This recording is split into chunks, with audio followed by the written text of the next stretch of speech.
Calvin Merritt was folding his late wife's favorite blue shirt when the phone rang. His daughter's voice came bright and casual. "Dad, I sold the lake house." The words landed like glass, breaking in his chest. By nightfall, he would open an old envelope and learn that the sale was a crime, and that his late wife had prepared for this very moment. Calvin Merritt had always lived by routines. A retired math teacher, now 52, he found quiet comfort in patterns, in things adding up. Each morning, in his modest Atlanta kitchen, he brewed 2 cups of coffee, even though it had been nearly 4 years since his wife Lydia passed. 1 cup for him, the other for the memory of her, always placed on the side of the table where she used to sit, beside the small vase of silk flowers she insisted never faded. Their daughter, Renee, 26 and full of untamed ambition, had inherited Lydia's sharp eye, but not her steadiness. Calvin loved her deeply, but their conversations in recent years often felt like debates without rules. Renee had left college before finishing her degree, choosing instead to freelance as a graphic designer. She boasted about her independence, her gigs, her brand, but Calvin quietly noticed the missed payments and the stress behind her filtered Instagram smiles. Still, he gave her space. That was his promise to Lydia in the hospital room. Let Renee find her way, even if it's crooked. On this particular morning, a Wednesday, the fridge hummed in the quiet house. Bills sat in a neat pile on the counter, just beneath Lydia's old medical folder. Calvin reached for the stack, straightening it more out of habit than need. The sun filtered in through the blinds, casting a soft line across the worn tile floor. As he placed Lydia's mug down, he heard her voice in memory, amused but kind. "You keep things tidy, Cal." Then the phone buzzed. The screen lit up with Renee's name and a photo she'd snapped in Lisbon the year before. Calvin hesitated, his hand hovering. Their calls were infrequent and often stressful, but he answered. "Dad," Renee chirped, breathless and upbeat. "Guess what? I sold the lake house. We're finally free of all that upkeep." The world tilted. Calvin gripped the edge of the counter. What did you sell?" he asked, his voice barely above a whisper. Renee laughed, the way she did when trying to smooth things over. "Don't worry, I did it right. Darius handled everything online. You remember him? Darius Holt? The property guy I told you about." A glass slipped from Calvin's hand and shattered against the floor. He didn't raise his voice.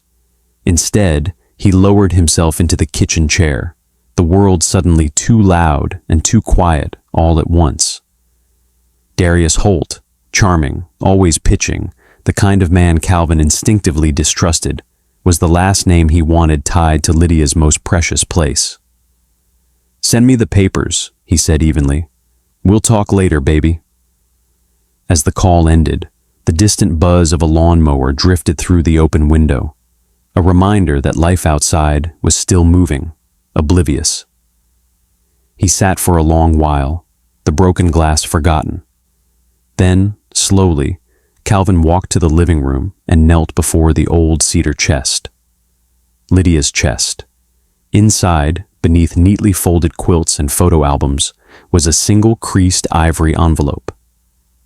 He had seen it before, but never opened it. The label in Lydia's cursive read, "Open only when something feels taken." His hands trembled. He placed the envelope on the table beside the broken glass and Lydia's mug, then just stared. "You saw this coming, didn't you?" he whispered. The envelope remained sealed. Calvin wasn't ready, not yet. He glanced at his phone. A new message blinked in from Renee. A file attachment and a line of text. "Got you 30% in your account, Dad. Europe next week." She thought this was a gift. The lake house wasn't just property. It was where Lydia taught neighborhood kids math during summers, where Calvin proposed with a cheap ring and a trembling voice, where Renee took her first steps. He needed help. Calvin scrolled to an old contact. Marcus Vaughn, a measured, thoughtful man. Marcus had been his college debate partner and now worked as a respected real estate attorney. Calvin hadn't called him in years. The line picked up mid-ring. "Marcus," Calvin said, "it's Cal Merritt. I need you to look at something. Just 10 seconds. "Send me the POA she used," Marcus replied, voice already in motion. "Let's see if that pen click is legal." The call ended. Calvin exhaled slowly. Then, with hands steadier than he expected, he opened the envelope from Lydia. Inside, he found a sealed note, a property schedule, and something else, the logo of Merritt Holdings LLC. He stared. Lydia hadn't used a trust. She had used an LLC, a private shell to hold the lake house and perhaps more. He unfolded the note last. Her voice, imagined but familiar, echoed as he read, "If something is taken, remember, it was never theirs to take. Trust what we built. Trust the math." By the time midnight passed, the papers were spread across the table. The folded blue shirt he had placed earlier now lay beside them, forgotten, but somehow at the center of it all. The house was silent, but in Calvin Merritt, something had awakened. The buzz of downtown Atlanta didn't suit Calvin Merritt. It was too loud, too fast, like a problem with too many variables and no clear formula. He navigated the narrow garage below the Vaughn and Hartwell building, easing his aging Honda into a spot between two black Teslas. When he stepped out, briefcase in hand, the city wrapped around him with honks, voices, glass, and movement. The security guard at the front desk gave him a quick glance, then returned to his screen. Calvin took the elevator to the 15th floor, where the glass walls opened up to a panoramic view of the skyline. Marcus Vaughn's office still had the trophies from their college debate days, small gold plaques, faded ribbons, and a framed photo of the two of them after winning state. "Cal," Marcus said, rising from behind a sleek walnut desk. He wore a gray blazer over a black tee, no tie, and his hair was starting to gray at the temples. "Let's start where logic starts. Premise, evidence, conclusion." Calvin handed over the documents, Lydia's envelope contents, the sale file, and Renee's emailed PDF. "She thinks she did us a favor," Calvin muttered. "Says she got us 30%. Marcus raised an eyebrow. 30% of what she didn't own?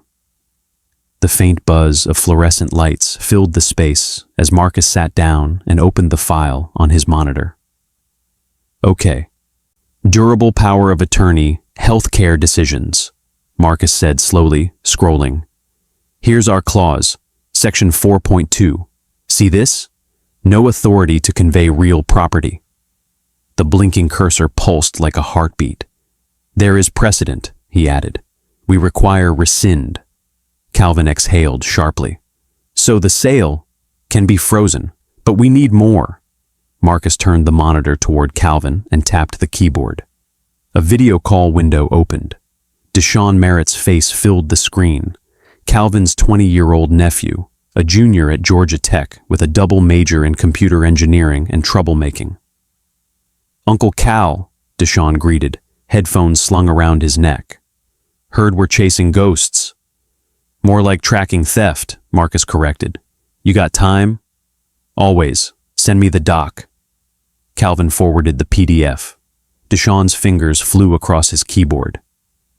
The clack of keys and whir of a fan echoed through the speaker. "Metadata locked," Deshaun muttered. "But not impossible. Running a parse." A pause, then a smile. "Got it. Document created 2:13 a.m., Nevada IP, not your daughter's laptop, different OS signature." Calvin frowned. "Meaning?" "She didn't draft it. Someone else did. Someone with access to a shell server." Marcus leaned back. "Darius." The room went quiet. They moved fast. Marcus dictated a series of notes while Calvin signed a stack of forms. Legal names, property codes, formal objections. "We file a LIS pendens," Marcus said. and I'm requesting a temporary injunction." The thud of the notary stamp echoed in the room. "By noon, nobody moves that property without our say." Miles away, the jet engines of Delta Flight 206 lifted Renee off the tarmac. She had posted a photo just before takeoff, champagne, sunglasses, boarding pass half visible beside her Prada wallet. In the air, her phone buzzed with an alert. Bank deposit flagged for pending fraud review. She muted it, smiling as a message from Darius popped up. "The market moves fast, Renee. Sleep later." Back in Atlanta, Calvin stood in the kitchen once more. The lamplight was low. Lydia's letter sat open beside his half-drunk mug. He reread the final line aloud. "If something is taken, remember, it was never theirs to take." He traced the edge of the paper with one finger, ring tapping against ceramic. He thought of Renee as a child, her hand in Lydia's, learning to count with cereal pieces. Had he lost her somewhere in the math? "You counted before you leapt," Lydia had once told him. Her voice returned now, clear as breath. His phone rang again. "Marcus, we need a key to verify the assets. Lydia banked with Franklin first. I'm calling Alicia Rowe. She's senior compliance." A pause, then, "Be ready." Alicia was crisp, mid-40s, in a tailored blouse when she answered. Her tone was polite but guarded. "Mr. Merritt, I understand your concern, but bank policy is strict. Ownership verifications require internal protocol." "And if we follow it?" Marcus asked. Alicia clicked a pen, the sound faint but decisive. "If Mr. Merritt holds the key and matches the signature card, the vault will open. Nothing else." Marcus nodded. "You hear that, Cal?" Calvin did, and suddenly something clicked. He returned to the cedar chest, opened Lydia's envelope again, gently lifted the last page. There, taped to the underside, was a small, worn key, scratched but intact. Metal scraped wood as he lifted it. His breath caught. "2 keys," he murmured. "2 chances to get it right." By late afternoon, Marcus drafted a formal notice. The buyer's legal rep pushed back, citing signature verification and digital clearance. "The signature matches," the reply read. "Transaction complete." Marcus tapped his pen against the desk. "Schedule a handwriting expert," he said, "and an appraisal reviewer. Evidence first, argument after." Calvin stepped out into the city just as night fell. Rain slid across his windshield as he drove. He passed the courthouse on his right, its marble steps lit by amber lamps. In his mind, the lake house sat in darkness, but he could see it still. Porch lights, pine shadows, Lydia at the window. He gripped the wheel tighter. "You hid the truth for love," he whispered. "Now I'll reveal it for the same reason." As the traffic signal blinked red, the city glimmered in the windshield, reflections like equations across the glass. Order inside chaos. Franklin First Bank didn't look like much from the street, just another brick rectangle with smoked glass doors. But inside, the air was cold and clean, and the security cameras tracked every movement. Calvin stood beside Marcus and Deshawn at the reception desk, heart steady, but breath shallow. His hand curled around the small, scratched key in his pocket. Alicia Rowe emerged from a side corridor, every step measured. She wore a navy blazer and rectangular glasses, her hair tied back. Her voice, when she greeted them, was formal but not unkind. "Mr. Merritt, Mr. Vaughn, Deshawn." She led them to a side conference room where a clipboard waited. "Before we proceed," she said, clicking her pen, "I need full compliance. 2 keys, 2 signatures, 1 camera. Enough to open and enough to recount the process." Calvin nodded and pulled out the key. Marcus handed over the documentation. Alicia reviewed it all without expression, then turned to a touchscreen terminal and typed. The vault escort arrived, a young clerk in a dark vest and ID badge. Together, they followed Alicia through a series of coded doors. The air changed as they descended. Colder, drier. Every step registered on security logs. Inside the vault chamber, Alicia initiated a logging protocol.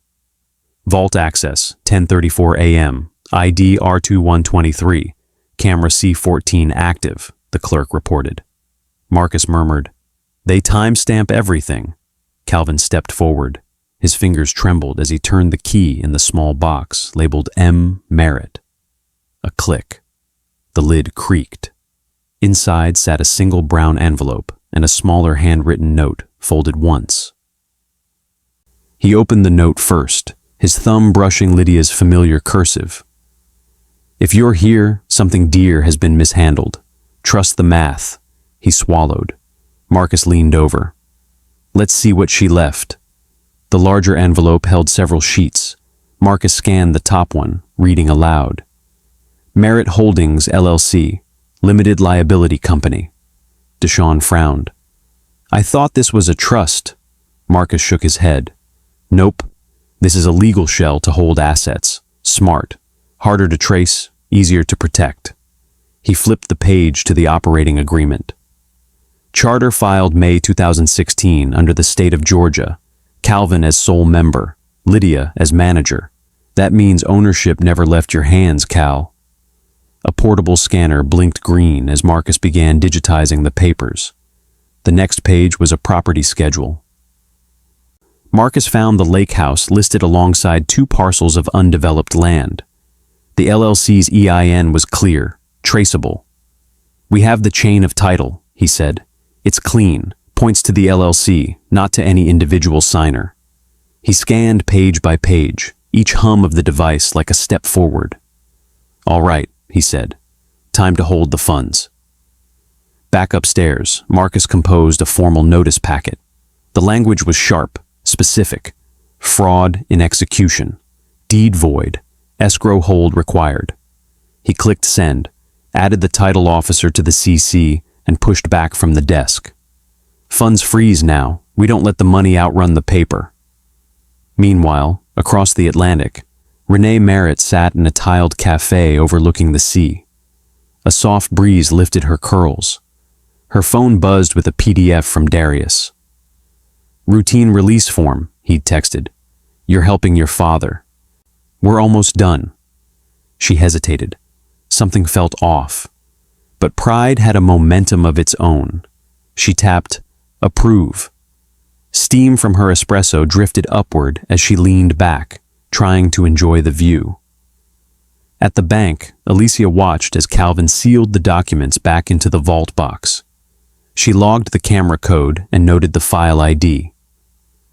"These copies," she said, handing him a sealed bank envelope, "are for you as the LLC member, verified under vault protocol." She pressed the flap shut.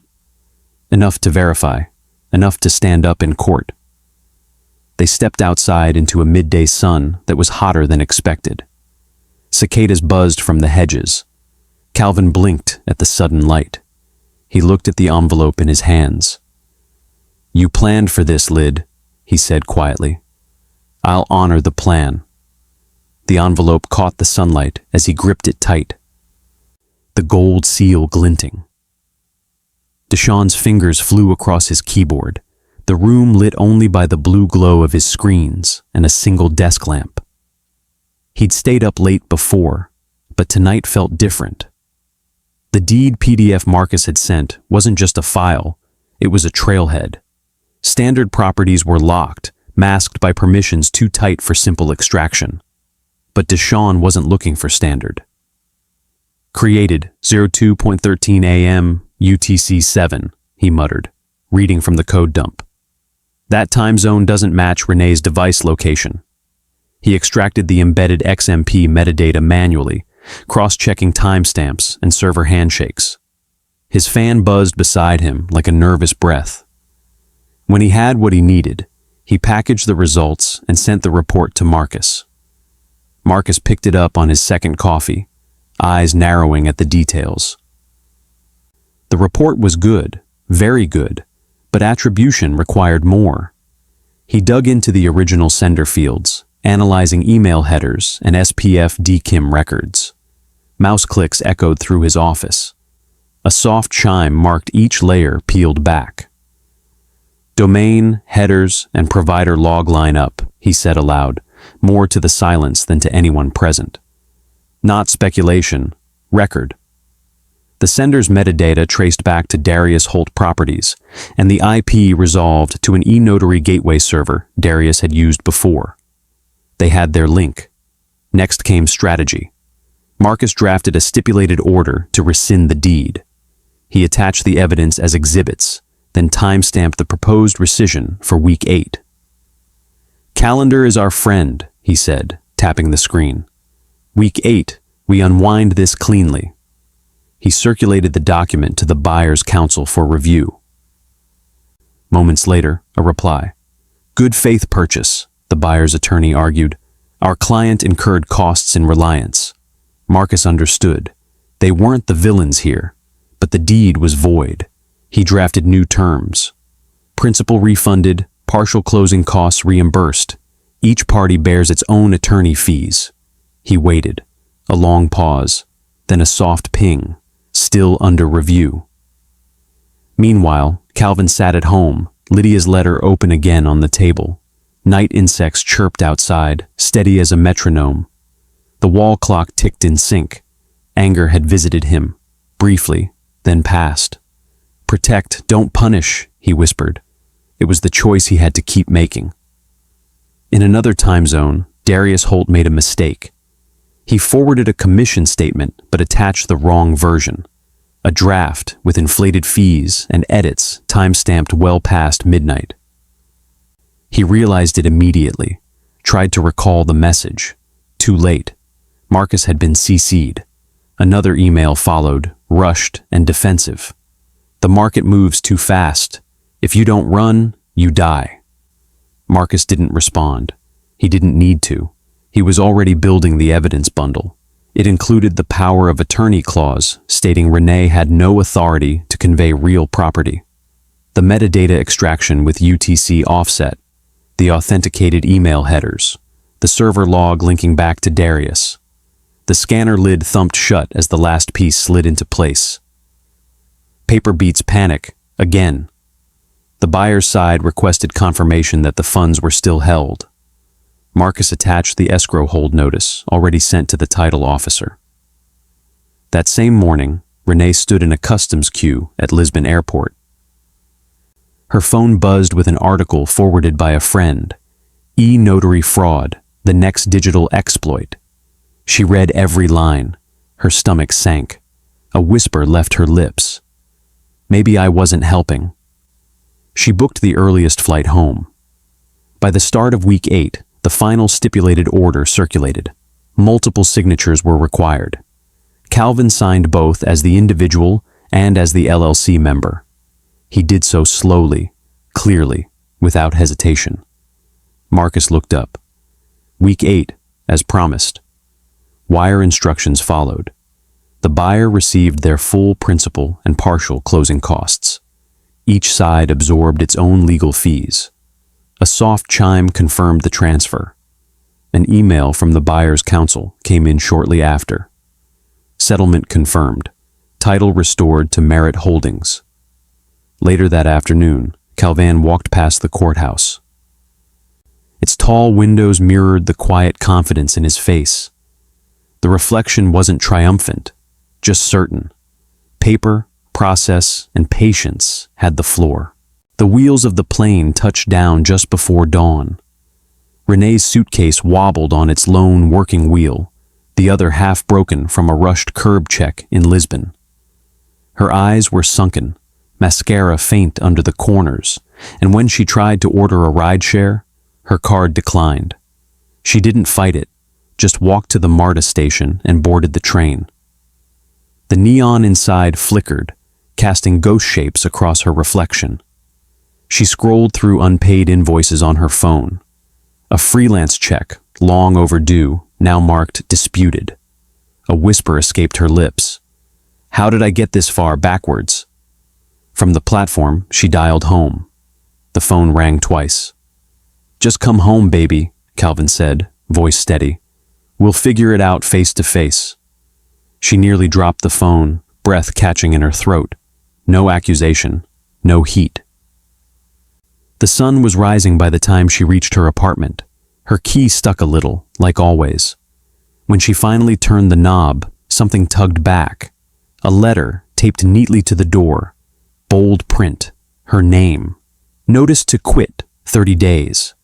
The paper bore Merritt Holdings LLC letterhead. Panic surged. She ripped it free, unfolded it fast, but then slowed, read each word carefully. Tenant may cure by payment or contact landlord within 30 days. Below that, a link. Simple. Official. The hallway smelled faintly of new paint. Her hands trembled. Inside, she collapsed onto the floor. The suitcase tipped over. She let it. Shame pulsed in waves. She opened her contacts. Thumb hovered over Darius, then held down until delete appeared. Click. She opened her laptop. Searched. Fraudulent power of attorney Georgia penalties. The keyboard echoed through the empty loft. "I didn't mean to break him," she murmured. Back at home, Calvin folded the blue shirt again. Same one from the morning she called. He set it beside Lydia's letter, smoothing the fabric with quiet care. The clock ticked. Birds stirred outside. His chest ached, not with rage, but with the ache of knowing the bridge still stood. "Give her a door, not a wall," he said aloud. He turned to the framed photo of Lydia on the sideboard. "You counted before you leapt."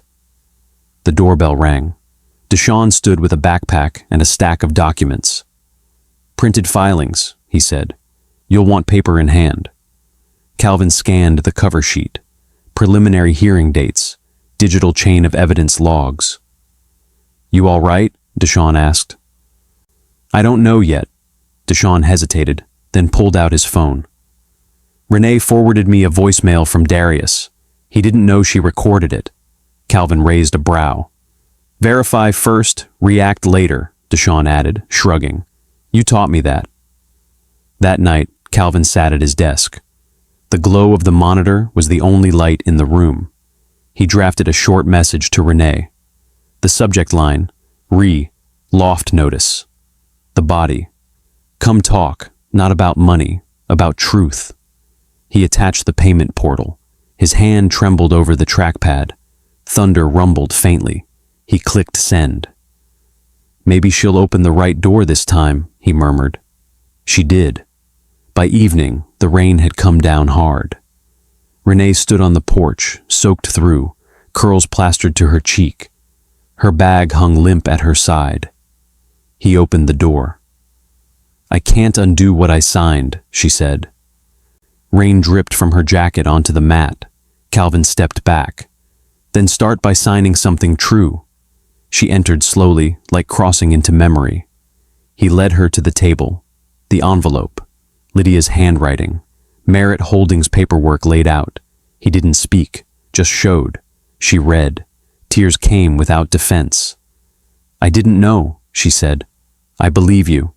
No excuses. None needed." Paper slid across wood. The kettle began to whistle.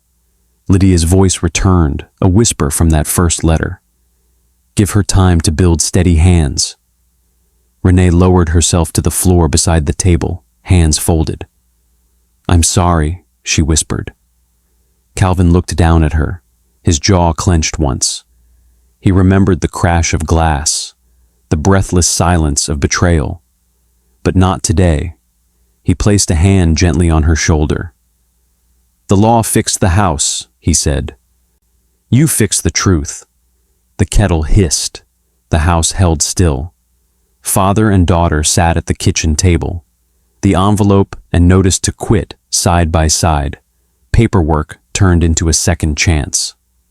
The copier hummed softly as paper fed through the tray.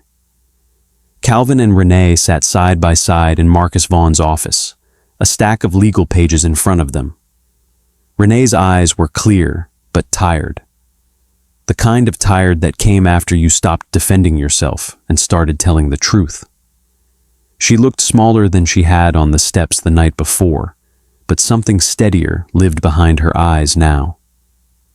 Marcus slid the affidavit across the desk, his fingers tapping a patient rhythm. "Take your time," he said. "Truth deserves its own pace." Renee picked up the document. Her fingers paused on the edge, then steadied. The light from the desk lamp caught the shine of old ink, the fresh print against legal watermark. She read the title aloud. Affidavit of Truth and Settlement Statement. The words hit different out loud. Each clause read like a ledger entry, forged authorization, unwitting participation, a chain of consequences she could no longer pretend were just bad luck. Clause by clause, she moved through it, legal language in black and white, no filters, no edits, just cause and effect. "No skipping this time," she whispered. Marcus opened a brown folder and laid out the evidence.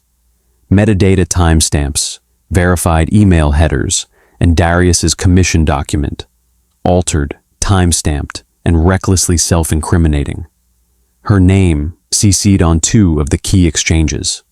She winced, not from guilt, from recognition. Marcus didn't press. "He'll face the bar," he said. "You face yourself." She nodded once. It wasn't defiance. It was ownership. The room stayed quiet except for the low hum of the desk lamp. Calvin hadn't said much, but his silence wasn't cold. It was letting her speak without fear of interruption.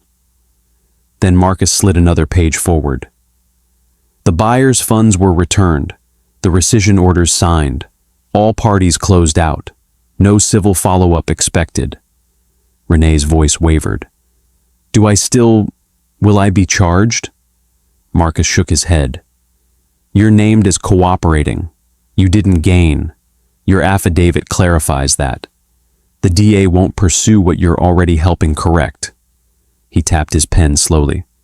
"You told the truth in writing. That's more than most." Calvin reached for his set of signature lines. As managing member of Merritt Holdings, his name came first. His signature was clean, decisive. Then he paused. Another line below, parent of declarant. He signed it too, one line fast, the other slow. "For record and redemption," he murmured. That broke something loose. Renee turned away and covered her face. Tears came, not from guilt this time, but release. She'd been holding them since the airport. She leaned forward in the chair, letting it out. "I wanted to fix it the fast way," she said. "I'll fix it the right way now." No one said anything. They didn't need to. Across the room, Marcus's phone buzzed. He checked it. "Darius is in custody," he said. "E-notary fraud, digital forgery. The packet we submitted did its job." He closed the folder with a soft, final click. Paper closes faster than cuffs. Later that afternoon, Calvin's inbox pinged. A short message blinked on the screen. "Appreciate your fairness in refunding partial costs. Integrity still counts. Buyer's counsel. Nothing long, nothing dramatic. Just the truth." Calvin exhaled through his nose. Quiet pride. Relief that didn't feel like gloating. He whispered to himself, "Not everyone loses when someone tells the truth." The office door creaked open. Deshawn stepped inside, backpack over one shoulder, cautious like he wasn't sure if the room was still heavy. He stayed near the doorway until Renee looked up. She crossed the room without hesitation. "Thank you," she said. "You didn't have to—" Deshawn cut her off with a raised brow. "Verify first, react later. Guess it works outside class too." A small laugh broke through the weight in the room. Marcus nodded approvingly. The four of them shared a moment. One built from mistakes, correction, and shared labor. Marcus walked them out to the elevator. Calvin moved slower than he had weeks ago, but something about his steps felt lighter now. Marcus clapped him on the shoulder. "Premise, evidence, conclusion," he said. "Story checks out." That night, Calvin sat at the kitchen table. Lydia's photo was where it always was, watching. He took out the forms for the Lydia Merritt Scholarship for Integrity in Education. The scholarship had been her idea. They never funded it, until now. The form asked for an initial disbursement amount. He wrote $5,000. It wouldn't change the world, but it could change someone's start. Pen glided across the page. Outside, cicadas sang through the trees. The house smelled like paper and clean coffee.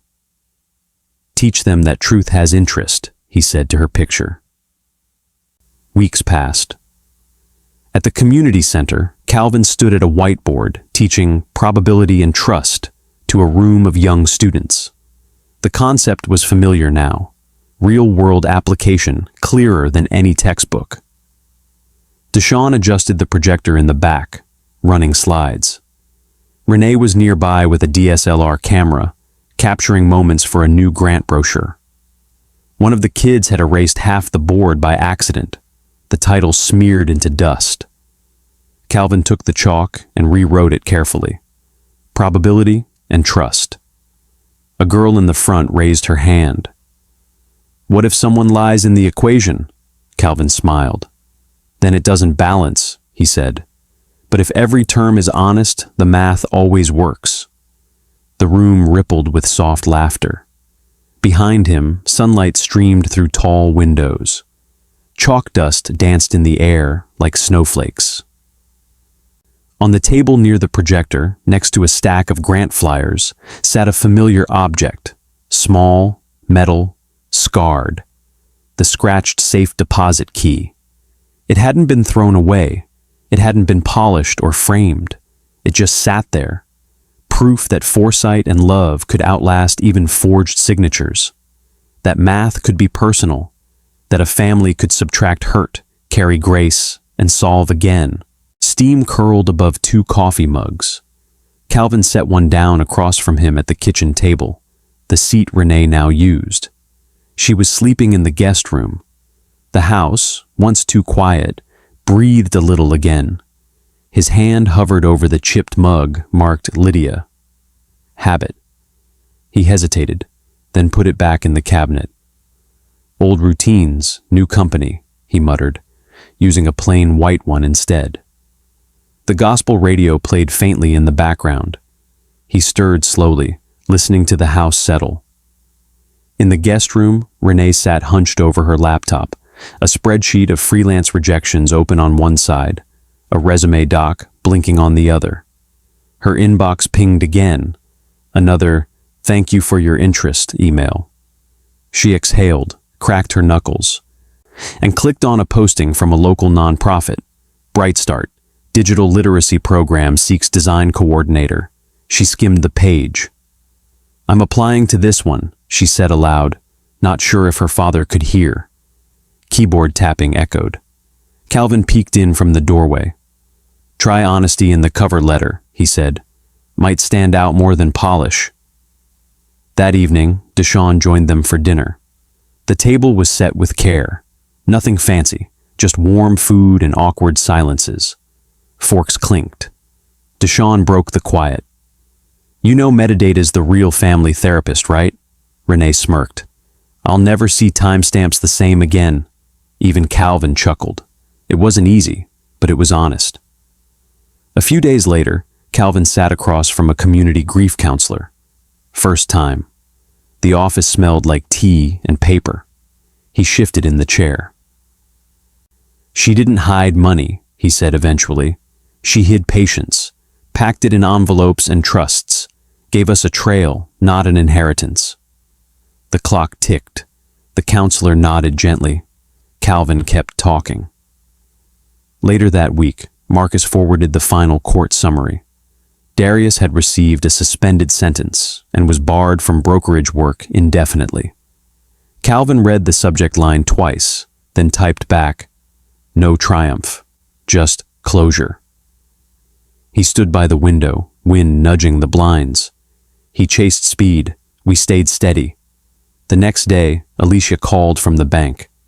"Merritt Holdings is fully reinstated," she said, "and the vault archive is complete.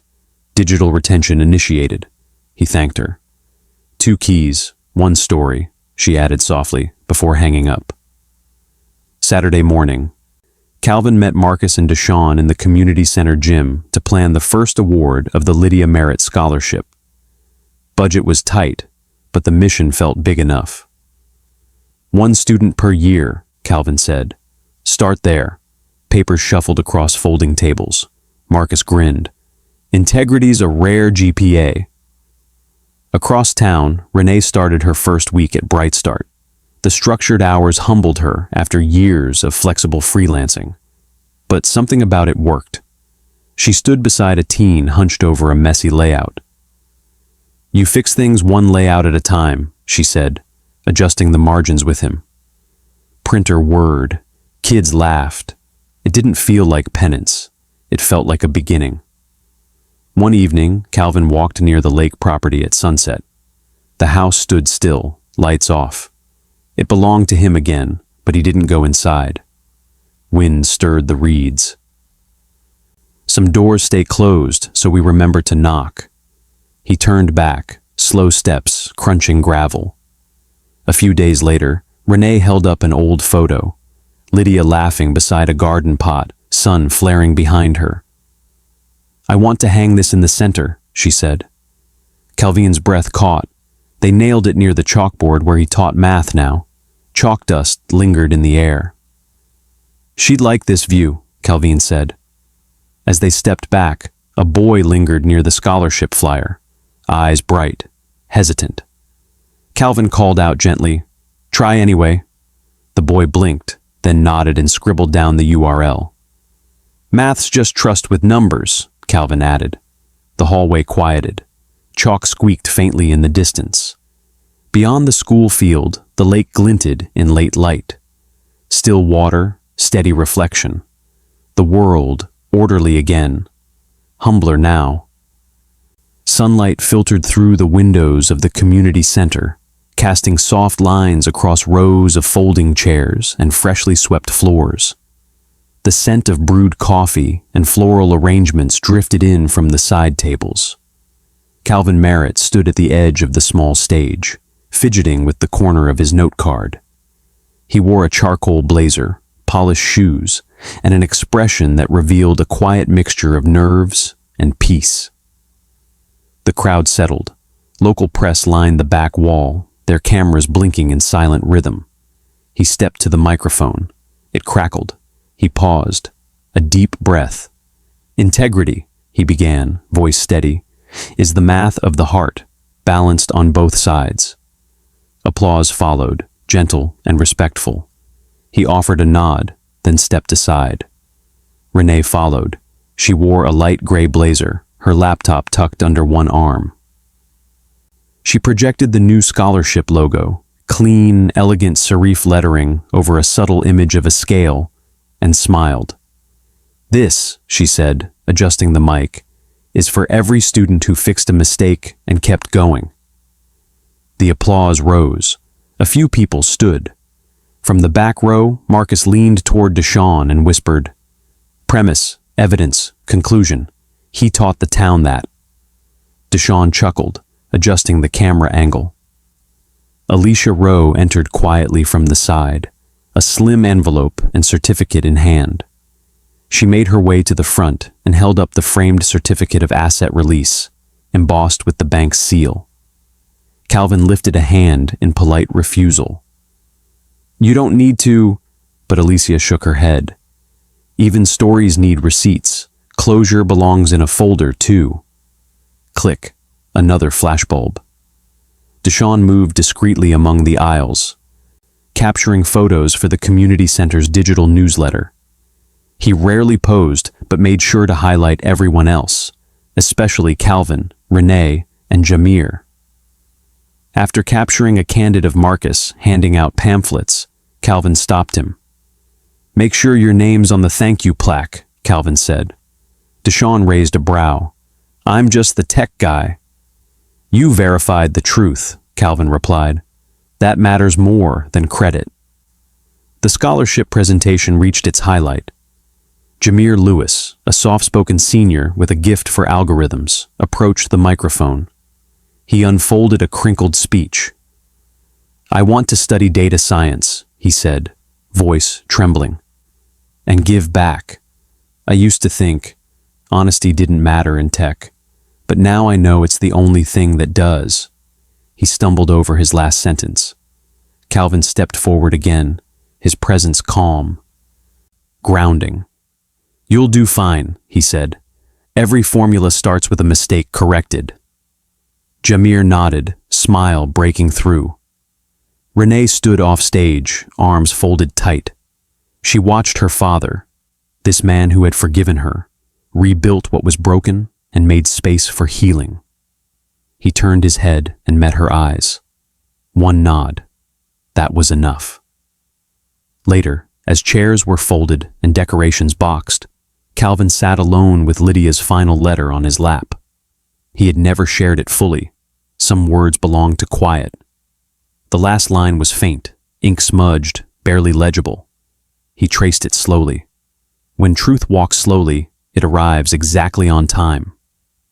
He closed the envelope and stood. That evening, he drove out to the lake cottage. The road curved gently past old birch trees and the scent of pine. The cottage remained as it had been, weathered, silent, unchanged. Calvin stepped out, scholarship flyer in hand. He pinned it to the porch beam with a single nail. The lake shimmered, catching light from the fading sun. "You protected it, Lydia," he whispered. "Now it protects others." He lingered for a while, walking down the dock Lydia loved. Wind played with the tall reeds. A heron skimmed the surface and disappeared into the trees. The old bench still sat under the willow, worn but steady. He ran a hand across its backrest. He closed his eyes. Back in Atlanta, Renee sat cross-legged on her bed, a small microphone clutched in her hand. Her laptop blinked with recording software. She exhaled. "I don't know what I'm archiving," she said softly. "But I know this. Integrity has compound interest. And my father didn't scold me. He taught me the audit. The one that counts." She clicked save. She pulled a photo album from her nightstand. Inside were snapshots of her mother, the cottage, their old porch swing. One Polaroid had Lydia holding Renee's baby shoes. On the back, Lydia had written, "Teach her trust like it's math." Across town, in a classroom lit by long fluorescent tubes, Deshawn stood at a chalkboard. Students shifted in their seats. He drew a simple line graph beside a math problem. "Every variable matters," he said, "especially honesty." A student raised her hand. "Even in coding?" "Especially in coding," he replied. In the hallway, a new flyer hung. Lydia Merritt Scholarship. Below it, Jameer's name was written in clean, bold print. Hours later, Calvin walked through the now quiet community center. The last lights flickered. He locked the main door, then turned back for one last glance. On the wall, the chalkboard still read, "Integrity, Shankshur's balance." He reached into his pocket and withdrew the scratched safe deposit key, the first object in their story. He smiled. "Some keys don't open doors," he said to the dark. "They keep them honest." He turned the lock. Outside, the air was cool, the trees silent. The chalkboard behind him glowed faintly in the dusk, its message lingering. And as he stepped off the porch, a faint echo, Lydia's voice in memory, carried on the breeze. "Trust the math." The end. Every family has secrets, but choosing restoration over revenge, that's a legacy move. If you've ever held the line when it would have been easier to let go, or chose forgiveness when justice felt louder, share your story in the comments. Someone out there needs to know it's possible. Please comment 1 if you liked the video, comment 0 if you didn't, and feel free to share why so I can keep improving the content for you.